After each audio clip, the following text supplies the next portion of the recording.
It's meant to be like that. Today is already our third session for the ceramics course. Time is flying by and oh my gosh, I have so many things I want to make on my list.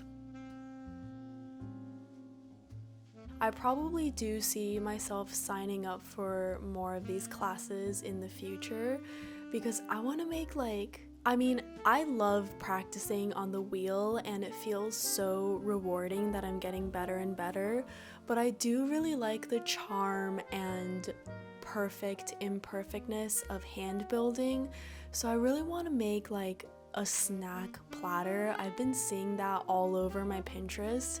It's like a lunchbox snack plate where you could put like grapes here and cheese there and olives there, and it's got like little indentations in the ceramics and you draw on top of it and it just looks so cute. So I really want to do stuff like that as well. I just have so many things I want to do and clearly there's not enough time. This week we're just gonna focus on trimming the base of the pots, like making a foot. Originally I thought that I was gonna trim the pieces and then have time to make a couple more on the wheel, but I pretty much took up all 3 hours just trimming. These are how my pots turned out and I am so happy with it. They look so professional. I'm very excited about glazes. I'm gonna start looking into different glaze methods.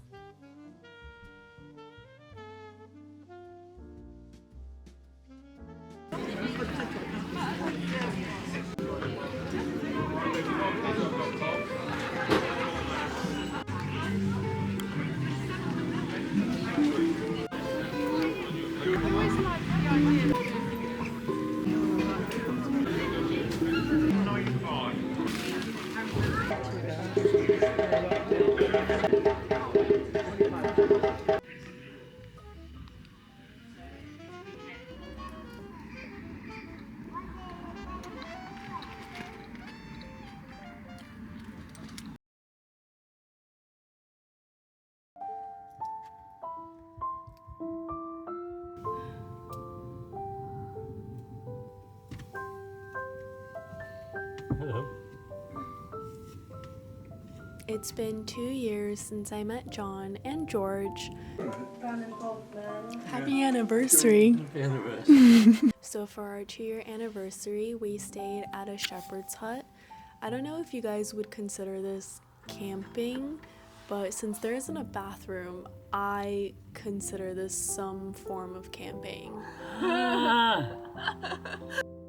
Maybe it's glamping, but anyways, it was really, really cute inside. It was tiny, but there's a mini fireplace. We roasted marshmallows, or John roasted marshmallows and made s'mores for me.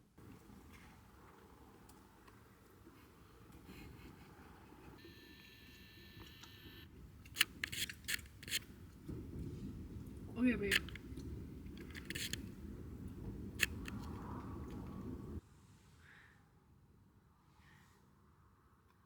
No. Give it. George.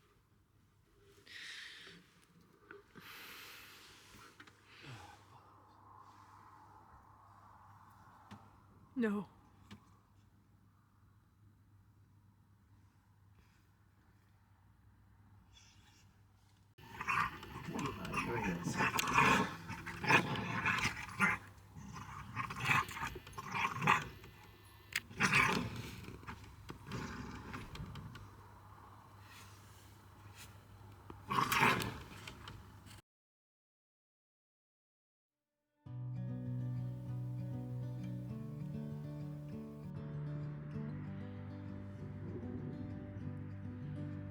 The next morning, I got up at 6:30 to catch the sunrise, and it was so gorgeous. I actually slept really well because the little fireplace kept me really nice and cozy despite outside it was almost below freezing temperatures.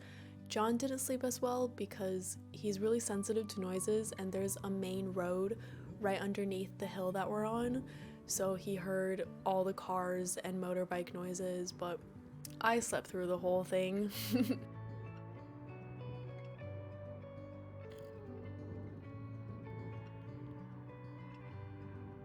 But we both agree that it was truly such a special little place.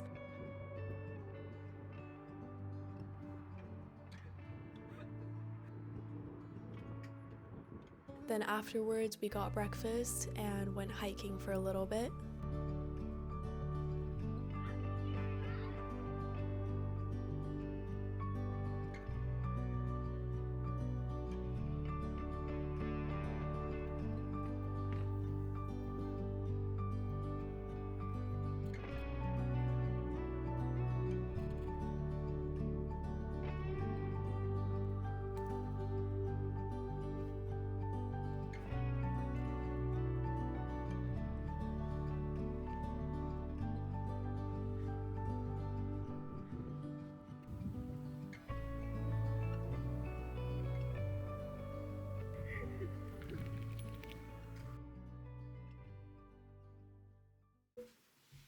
Oh, hi.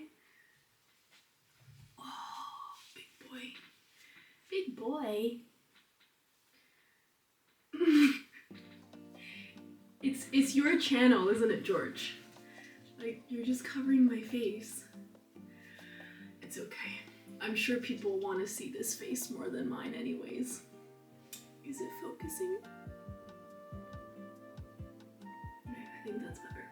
I wanted to share with you guys how I do my Etsy orders, and maybe that'll give you some idea or motivation to get you started on your own shop if you're thinking about it.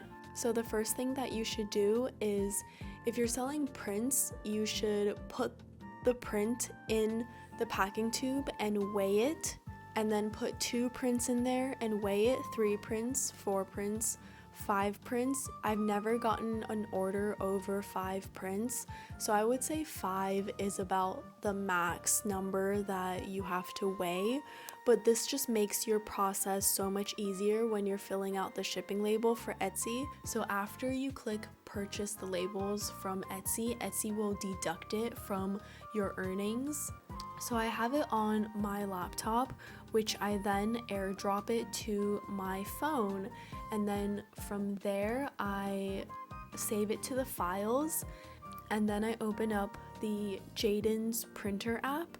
So the label printer that I use is called Jaden's. You can find a lot of these on Amazon or any website, and there's a lot of different brand names, but they're pretty much all the same. It's inkless, so the printing comes from heat.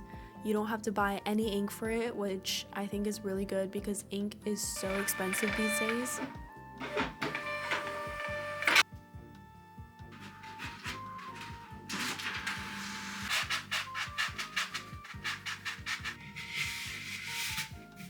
So this person ordered from the States, and because I'm actually living in England, sorry about the accent confusion, but it would be international for me to ship from England to the US.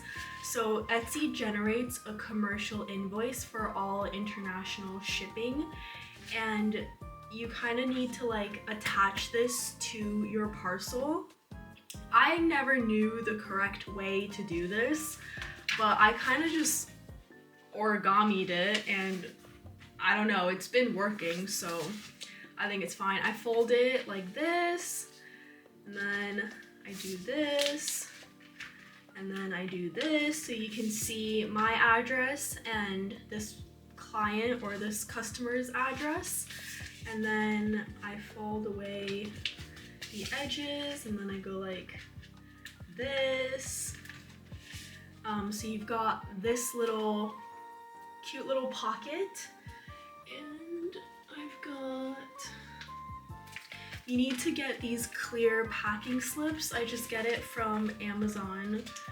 So you put it in the clear packing slip and peel the backing off.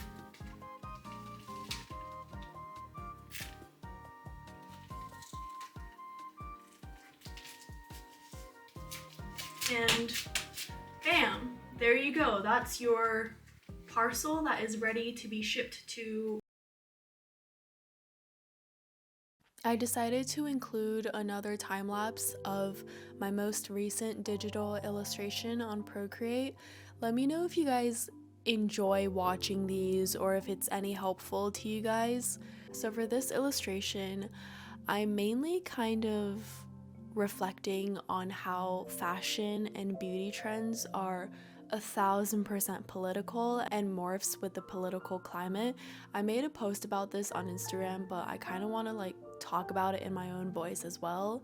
So you may have already seen videos of people talking about this on social media, but for any of you that aren't chronically online, the signs of a Republican Trump win could have been predicted if you reflect over the last 2 to 3 years through just all the trends that have been going on, like the no makeup, quiet luxury, old money, the demure and cutesy thing, being a trad wife, the rise of Nara Smith. There's also a huge return to Americana and the Western aesthetic with the rise in cowboy boots, milkmaid dresses, and even the patriotic Ralph Lauren sweaters, which are coming back.